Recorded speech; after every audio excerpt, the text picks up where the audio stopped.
ഏവർക്കും നമസ്കാരം. പ്രതികരണ വേദിയിലേക്ക് ഏവർക്കും സ്വാഗതം. കണ്ണൂരിൽ നിന്നും രാമചന്ദ്രൻ നായർ എന്ന് പറയുന്ന ഒരു സുഹൃത്ത് ഒരു ചോദ്യം ചോദിച്ചിരിക്കുന്നു. സർ, ഈയിടെ സീത് TV എന്ന് പറയുന്ന ഒരു ചാനലിൽ ഒരു സ്ത്രീ ശ്രീ ചിദാനന്ദപുരി സ്വാമിയെ ഇൻ്റർവ്യൂ ചെയ്യുന്നു. അതിൽ രാമൻ്റെ മാംസഭക്ഷണത്തെക്കുറിച്ചാണ് ചോദിക്കുന്നത്. അദ്ദേഹം പറയുന്നു, രാമൻ മാംസം ഭക്ഷിച്ചിട്ടുണ്ട്, പന്നി, പോത്ത്, മാൻ മുതലായവയൊക്കെ വധിച്ച് തിന്നിട്ടുണ്ട് എന്നാണ് പറയുന്നത്. പിന്നെ ക്ഷത്രിയന്മാർക്ക് മാംസഭക്ഷണം പറഞ്ഞിട്ടുണ്ട്, വിധിച്ചിട്ടുണ്ട്. അപ്പം അതിനെന്തിനാണ് ഇത്ര പ്രശ്നം എന്നൊക്കെയാണ് ചോദിക്കുന്നത്. മുമ്പ് ഇതുപോലെ ഒരു വീഡിയോ അദ്ദേഹം ചെയ്തിരുന്നു. അന്ന് സാർ അതിനെ അതിശക്തമായിട്ട് ഖണ്ഡിച്ചുകൊണ്ട് ഒരു വീഡിയോ ചെയ്തിരുന്നു. വേറെ ആരും അതിനെതിരെ പ്രതികരിച്ചു കണ്ടില്ല. ഈ വീഡിയോ ഞാൻ സാറിന് ഷെയർ ചെയ്യുന്നു. അത് കേട്ടിട്ട് ഒരു മറുപടി പറയണം എന്ന് അഭ്യർത്ഥിക്കുന്നു. ഇവിടെ ചിദാനന്ദപുരി സ്വാമികൾ എന്നേക്കാളിലൊക്കെ എത്രയോ ഉയരത്തിൽ നിൽക്കുന്ന ഒരു വ്യക്തിയാണ് അറിവിൻ്റെ കാര്യത്തിൽ. അദ്ദേഹത്തിനേക്കാളും എനിക്ക് കൂടുതൽ എന്ന് പറയാൻ പ്രായം മാത്രമേ ഉള്ളൂ. എനിക്ക് ഈ ജനുവരി 18 വന്നു കഴിഞ്ഞാൽ 69 വയസ്സ് തികയുകയാണ്. ചിദാനന്ദപുരി സ്വാമികൾക്ക് അത്രയും പ്രായമില്ല. പക്ഷേ അറിവിൻ്റെ കാര്യത്തിൽ അദ്ദേഹം ഒരു മഹാമേരു തന്നെയാണ്. പക്ഷേ ഇങ്ങനെയുള്ള കാര്യങ്ങൾ സംസാരിക്കുമ്പോൾ ഉൾക്കൊള്ളാൻ കഴിയാത്തത് കേൾക്കുന്ന സമയത്ത് നമുക്കതിനെ ഖണ്ഡിക്കാതിരിക്കാൻ നിവൃത്തിയില്ല. ആര് പ്രതികരിച്ചു എന്നല്ല, മറ്റ് ഭയം കൊണ്ടായിരിക്കാം, മറ്റ് പല കാരണങ്ങൾ കൊണ്ട് ആയിരിക്കാം. ഇവിടെ ശ്രദ്ധിക്കേണ്ട ഒരു കാര്യമുണ്ട്. ഞാൻ പലപ്പോഴും പറയാറുള്ളൊരു കാര്യം, കഥയിലൂടെയല്ല കഥാപാത്രത്തിലൂടെയാണ് സഞ്ചരിക്കേണ്ടത്. രാമൻ മാംസം ഭക്ഷിച്ചിരുന്നു എന്നതിന് തെളിവ് അദ്ദേഹം തരികയാണെങ്കിൽ ഭക്ഷിച്ചിരുന്നില്ല എന്നുള്ളതിന് തെളിവ് എൻ്റെ കൈവശവുമുണ്ട്. അതൊക്കെ വാൽമീകി രാമായണത്തിൽ നിന്ന് തന്നെയാണ്. അപ്പം ഇതിൽ നിന്നും അത്രേ മനസ്സിലാക്കാനുള്ളൂ. വാൽമീകി രാമായണം വായിച്ച അദ്ദേഹത്തിൻ്റെ രാമനെ തിരഞ്ഞെടുത്തു. ആ രാമൻ മാംസം ഭക്ഷിക്കും. വാൽമീകി രാമായണം വായിച്ചത് ഞാൻ എൻ്റെ രാമനെ തിരഞ്ഞെടുത്തു. ആ രാമൻ മാംസം ഭക്ഷിക്കില്ല, ഭക്ഷിച്ചിട്ടില്ല. എൻ്റെ ന്യായം അല്ലെങ്കിൽ എൻ്റെ രാമനെപ്പറ്റി ന്യായീകരിക്കാൻ എനിക്ക് വാക്കുകളുണ്ട്. ഇപ്പോൾ അയോധ്യാകാന്ഡത്തിൽ 109 സർഗത്തിൽ 26 ഒരു ശ്ലോകമുണ്ട്. ജാബാലി എന്ന് പറയുന്ന ബ്രാഹ്മണനോട് രാമൻ പറയുന്നതാണ്. ഭരതൻ രാമനെ കാണുവാൻ വേണ്ടി വന്ന സന്ദർഭത്തിൽ ജാബാലി എന്ന് പറയുന്ന ഒരു ബ്രാഹ്മണൻ അവിടെ ഇടപെടുന്നുണ്ട്. അപ്പം അദ്ദേഹം കുറച്ചൊരു നിരീശ്വരപരമായിട്ടുള്ള കാര്യങ്ങളാണ് പറയുന്നത്. അപ്പം അദ്ദേഹത്തോട് രാമൻ പറയുന്നുണ്ട്, വനവാസം വസന്നേവ സുചിർനിയത ഭോജനഃ മൂലപുഷ്പഫലൈ പുണ്യൈ പിതൃൻ ദേവാംശ തർപ്പയൻ. അതുകൊണ്ട് ശുദ്ധി പൂണ്ട് മൂലഫല പുഷ്പാദികളായ പുണ്യവസ്തുക്കൾ നിയതമായി ആഹരിച്ച് പിതൃക്കളെയും ദേവന്മാരെയും തൃപ്തിപ്പെടുത്തിക്കൊണ്ട് ഞാൻ വനത്തിൽ വസിക്കും. അപ്പൊ രാമൻ എങ്ങനെയാണ് വനത്തിൽ വസിക്കുന്നത് എന്നാണ് ഇവിടെ പറയുന്നത്.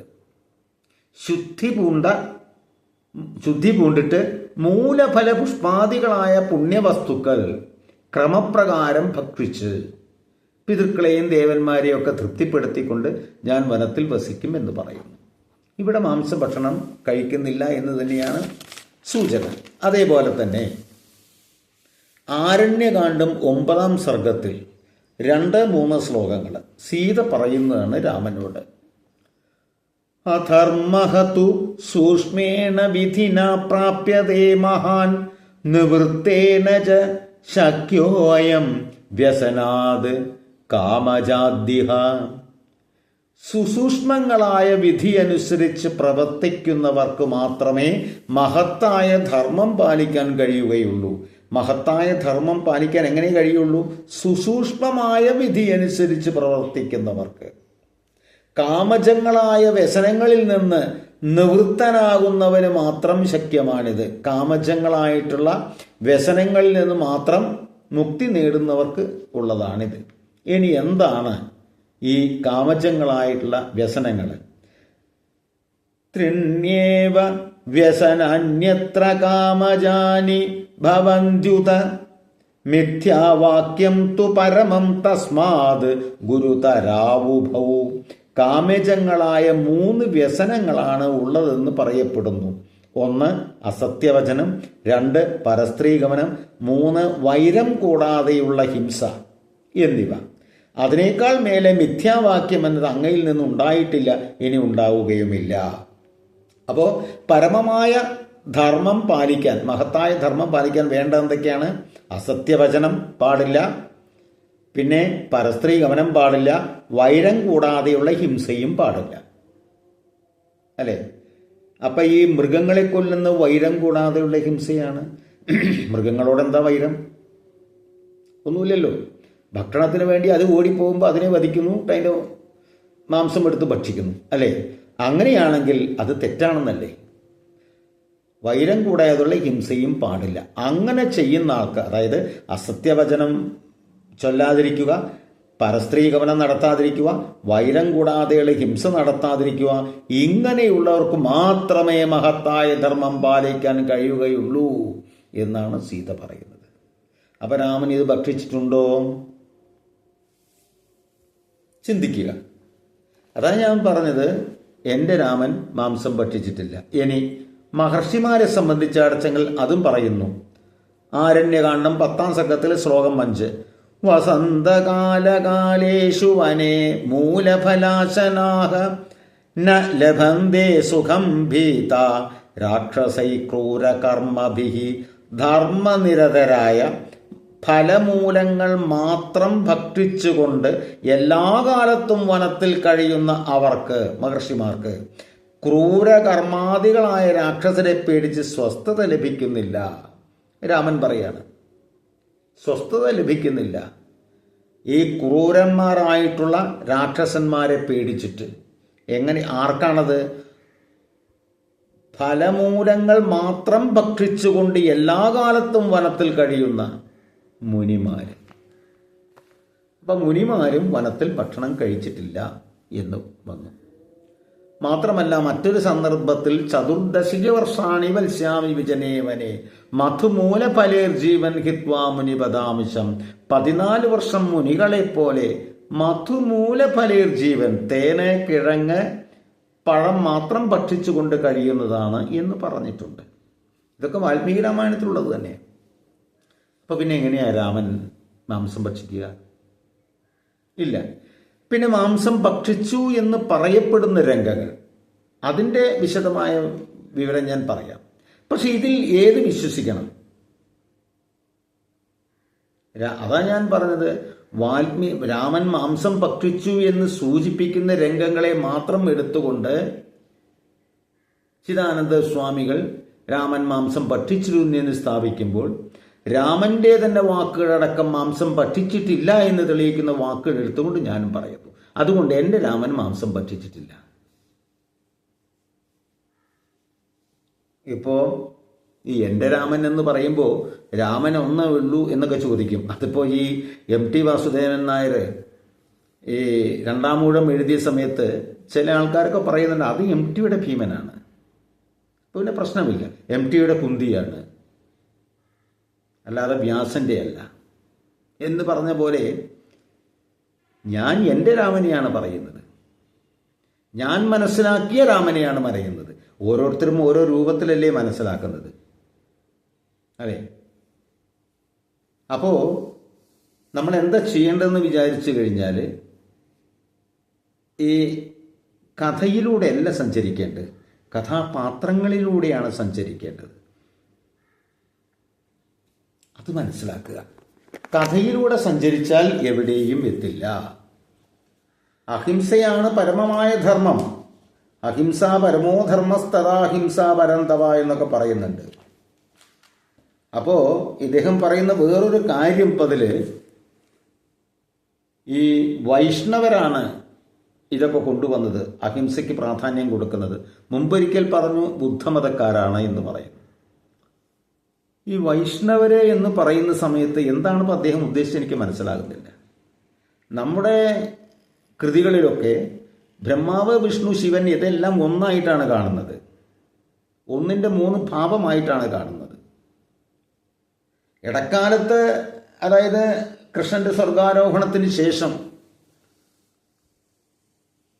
ബുദ്ധമതത്തിൻ്റെ ആവിർഭാവത്തിന് മുമ്പെങ്ങാണ്ടും ആയിരിക്കണം ഈ വൈഷ്ണവമതം, ശൈവമതം, ശാക്തേയ മതം. അത് ബുദ്ധമതത്തിന് ശേഷമാണോ എന്ന് എനിക്കറിയില്ല. ഏതായാലും ആ കാലഘട്ടത്തിലാണത്, കലിയുഗത്തിലാണ് ഈ വൈഷ്ണവമതം, ശൈവമതം, ശാക്തേയ മതം, കാർത്തികേയ മതം, ഗാണപത്യമതം, സൗരമതം എന്നിങ്ങനെയുള്ള ഷൺമതങ്ങളുടെയൊക്കെ ആവിർഭാവം. പക്ഷേ ഇതെല്ലാം തെറ്റാണ് എന്ന് വേദം തന്നെ പറയുന്നുണ്ട്. ഏകം സത്ത് വിപ്ര ബഹുധ വദന്തി, സത്യം ഒന്നേ ഉള്ളൂ, പണ്ഡിതന്മാർ പല രൂപത്തിൽ പറയുന്നു എന്ന് ഋഗ്വേദം തന്നെ സാക്ഷ്യപ്പെടുത്തുന്നുണ്ട്. അപ്പോൾ ഞാൻ പറയുന്നത് എന്താ വിചാരിച്ചാൽ, അങ്ങനെയൊന്നില്ല. സത്യത്തിൽ ഇടക്കാലത്ത് ഒരു അനാചാരം ഉണ്ടായിരുന്നു എന്നതൊഴിച്ചാൽ അതിനെ ആധികാരികമായിട്ട് എടുക്കാനും പറ്റില്ല. അപ്പോൾ മഹാഭാരതം വൈഷ്ണവമാണ് എന്ന് പറയേണ്ടി വരും, ഗീത വൈഷ്ണവമാണെന്ന് പറയേണ്ടി വരും, കാരണം കൃഷ്ണനാണല്ലോ ഉപദേശിക്കുന്നത്. ഭാഗവതം വൈഷ്ണവമാണ്, വ്യാസൻ വൈഷ്ണവനാണ് എന്നിങ്ങനെ പറയേണ്ടി വരും. അങ്ങനെയാണെങ്കിൽ വൈഷ്ണവത്തിനെ എതിർക്കുന്നുണ്ടോ? അങ്ങനെ ഒന്നിനെയും നമുക്ക് എതിർക്കേണ്ട ആവശ്യമില്ല. നിരീശ്വരവാദത്തെ അടക്കം നമ്മൾ അംഗീകരിച്ചാണല്ലോ. നിരീശ്വരവാദത്തെ അംഗീകരിച്ചിട്ടുള്ളൂ, നിരീശ്വരത്വം അല്ല കേട്ടോ. അങ്ങനെയൊന്നില്ല, നിരീശ്വരത്വം എന്നൊന്നില്ല. കാരണം നിരീശ്വരോഹം നിരഹം ച നർമ്മമഹ എന്നാണ് പറയുന്നത്. നിരീശ്വരന് ഞാൻ തന്നെയാണെന്നാണ് പറയുന്നത്. ശങ്കരാചാര്യർ പറഞ്ഞിട്ടുള്ളത് നാരായണോഹം നരകാന്തകോഹം പുരാന്തകോഹം പുരുഷോഹമീശക അഖണ്ഡബോധോഹമശേഷ സാക്ഷി നിരീശ്വരോഹം നിരഹം ച നിർമ്മമഃ. നാരായണൻ ഞാൻ തന്നെയാണ്, നരകാന്തകൻ ഞാൻ തന്നെയാണ്, ത്രിപുരാന്തകൻ ഞാൻ തന്നെയാണ്, പുരുഷോത്തമൻ ഞാൻ തന്നെയാണ്, ഈ പ്രപഞ്ചത്തിൻ്റെ അഖണ്ഡബോധം അതും ഞാൻ തന്നെയാണ്, ഇതിനൊക്കെ സാക്ഷി അതും ഞാൻ തന്നെയാണ്, ഇനി നിരീശ്വരൻ അതും ഞാൻ തന്നെയാണെന്നാണ് പറയുന്നത്. അങ്ങനെയും വിശാലമായൊരു പദ്ധതിയിലൂടെ നമ്മുടെ സനാതനധർമ്മം പോകുന്നത്. മനസ്സിലായില്ലേ? ഏതായാലും ഒരു കാര്യം ഉറപ്പാണ്, ഈ ഒരു ജീവിയെ കൊന്നിട്ട് അതിൻ്റെ മാംസം എടുത്ത് ഭക്ഷിക്കുക എന്നുള്ളത് വളരെ മോശപ്പെട്ട ഒരു കാര്യമാണ്, അധർമ്മമാണ്, സംശയമൊന്നുമില്ല. അങ്ങനെ ഒരു അധർമ്മം രാമൻ ചെയ്യുമോ? രാമൻ ക്ഷത്രിയനാണ്, ക്ഷത്രിയന് മാംസം ഭക്ഷിക്കും. ഇത് എവിടെ പറയുന്നത്? ഞാൻ കേട്ടിട്ടുള്ള മനുസ്മൃതിയിലോ മറ്റോ ആണ്. മനുസ്മൃതിയിൽ പക്ഷെ വേറെയും പറയുന്നുണ്ട്. എന്താ മനുസ്മൃതിയിൽ പറയുന്ന വേറൊരു കാര്യമുണ്ട്. സദാ യജതി യജ്ഞേന സദാ ദാനാദി യച്ഛതി സ തപസി സദാ വിപ്രോ യശ്ച മാംസം വിവർജയേത്. മാംസം ഭക്ഷിക്കാത്തവൻ എപ്പോഴും യജ്ഞങ്ങളാൽ ദേവന്മാരെ പ്രീതിപ്പെടുത്തുന്നു. അവൻ എപ്പോഴും ദാനം ചെയ്യുന്നവനും സർവദാ തപസ്വിയുമാകുന്നു. ഗുണകരമായിട്ടാണ് ഇവിടെ പറയുന്നത്. മനസ്സിലായില്ലേ? ക്ഷത്രിയന്മാർ മാംസം ഭക്ഷിക്കുന്നു പറയുമ്പോൾ എത്ര പേര് കഴിച്ചിട്ടുണ്ടാവും? ഞാൻ അത് നോക്കൂ. ഇപ്പം ജനക മഹാരാജാവ് അദ്ദേഹം കഴിച്ചിട്ടുണ്ടാവും. അദ്ദേഹത്തിൻ്റെ ചരിത്രം നോക്കുകയാണെങ്കിൽ ശിബി ചക്രവർത്തി കഴിച്ചിട്ടുണ്ടാവും. ഒന്ന് വിധിക്കപ്പെട്ടു എന്ന് കരുതിയിട്ട് അത് ചെയ്തോളണമെന്നില്ല, അല്ലേ? അപ്പം അങ്ങനെയാണെങ്കിൽ രാമലക്ഷ്മണന്മാരെ വിശ്വാമിത്രൻ കൂട്ടിക്കൊണ്ടു പോകുന്നില്ലേ ആദ്യം വനത്തിലേക്ക്? ആ സമയത്ത് അതിബല എന്നുള്ള മന്ത്രമല്ലേ ഉപദേശിച്ചത്, വിശപ്പും ദാഹവും ഇല്ലാതിരിക്കുവാൻ വേണ്ടി. അതെന്തിനായിരുന്നു?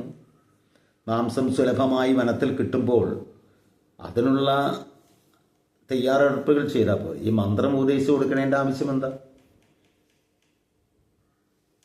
അപ്പോൾ പിന്നെ അദ്ദേഹം പറയുന്ന വാൽമീകി രാമായണ ആധികാരികം എന്ന് ഞാൻ വിശ്വസിക്കുന്നില്ല. കാരണം വാൽമീകി എവിടുന്ന് കിട്ടി? എവിടുന്നാണ് കിട്ടിയത്? വാൽമീകി കിട്ടിയത് നാരദ മഹർഷി പറഞ്ഞു കൊടുത്തിട്ട്. ആ കാര്യം തന്നെയല്ലേ പരമശിവൻ പാർവതിക്ക് ഉപദേശിച്ചു കൊടുക്കുന്നത്. നാരദ മഹർഷി എന്താണോ വാൽമീകിയോട് പറഞ്ഞത് അതേ കഥ തന്നെയാണ് തത്വങ്ങളോടുകൂടി പരമശിവൻ പാർവതിക്ക് ഉപദേശിച്ചു കൊടുക്കുന്നത്. അതാണ് അധ്യാത്മരാമായണം, അതാണ് ബ്രഹ്മാണ്ഡ പുരാണത്തിലുള്ളത്. ഞാനതിനെ അംഗീകരിക്കുന്നു. വാൽമീകി രാമായണം ഒരു കാവ്യം കൂടിയാണ്. ഇനി അതൊക്കെ പോട്ടെ, രാമൻ്റെ കാലഘട്ടം ഏതാ? ത്രേതായുഗം. അതിന് തർക്കമൊന്നും ഉണ്ടാകാൻ വഴിയില്ല. ഇന്നേക്ക് കണക്ക് കാണിച്ചെങ്കിൽ ത്രേതായുഗം എത്ര വർഷങ്ങൾക്ക് മുമ്പാണ്? ശ്രീമദ് ഭഗവത്ഗീത അനുസരിച്ച് നോക്കുകയാണെങ്കിൽ, അതിലെ കാലപ്രമാണം അനുസരിച്ച് നോക്കുകയാണെങ്കിൽ 8,69,125 വർഷങ്ങൾക്ക് മുൻപാണ്. രാമൻ്റെ സമകാലികനായിരുന്നു വാൽമീകി എന്നതിന് രാമായണത്തിൽ തന്നെ തെളിവുണ്ട്. അങ്ങനെയാണെങ്കിൽ അന്ന് എഴുതപ്പെട്ടതായിരിക്കണമല്ലോ. അന്ന് എഴുതപ്പെട്ടൊരു കൃതി അതേ രൂപത്തിൽ ഇന്ന് കിട്ടുന്ന വിശ്വസിക്കുന്ന ശുദ്ധ മണ്ടത്തരമാണ്. എന്നാൽ അത് കഴിഞ്ഞ് എത്രയോ വർഷങ്ങൾക്ക് ശേഷം, ഒരു 10,000 വർഷം മുമ്പ് എഴുതിയ കൃതി പോലും ഇന്ന് അതേമാതിരി ലഭ്യമല്ല. അത് പുനരുദ്ധരിച്ച് വരുന്നു അല്ലേ? അപ്പം എന്തെല്ലാം മാറ്റങ്ങൾ അതിൽ വന്നിട്ടുണ്ടാവും. അതുകൊണ്ടാണ് ഞാൻ പറയുന്ന കഥയിലൂടെ അല്ല സഞ്ചരിക്കേണ്ടത്, കഥാപാത്രങ്ങളിലൂടെ. കഥാപാത്രങ്ങൾക്ക് മാറ്റമില്ല, കഥയ്ക്ക് മാറ്റമുണ്ട്. ഇപ്പോൾ വാൽമീകി രാമായണം, കമ്പരാമായണം, അധ്യാത്മരാമായണം, നമുക്ക് കിട്ടാവുന്ന സംസ്കൃതം കിളിപ്പാട്ട്, ഇതൊക്കെ ഉണ്ടല്ലോ. അധ്യാത്മരാമായണം സംസ്കൃതം കിളിപ്പാട്ടുണ്ട്. ചില സംഗതികൾക്ക് വളരെ വ്യത്യസ്തമായിട്ടാണ് കാണുന്നത്. അതെങ്ങനെ വന്നു?